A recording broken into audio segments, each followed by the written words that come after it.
কেমন আছেন, কোন জায়গা থেকে লাইভটাকে দেখছেন? ঠিক আছে, আচ্ছা।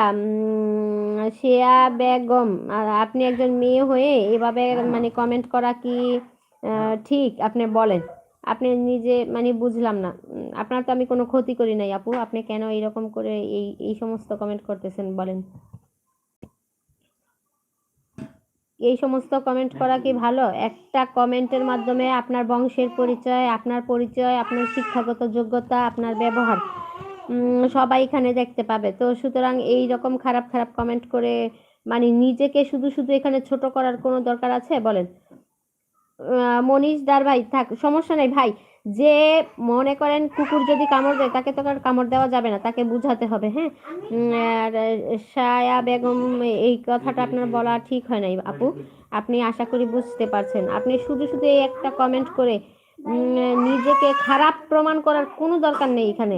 আপনাকে আমরা ভালো জানি, ভালো আরো দেব, হ্যাঁ দেন, সমস্যা কি?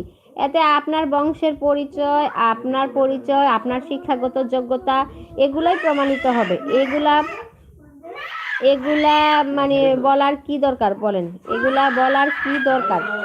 এগুলা বলে শুধু শুধু নিজেকে ছোট করা আর বোকামি করা একই কথা। মানে নিজেকে ছোট করার কি দরকার বলেন?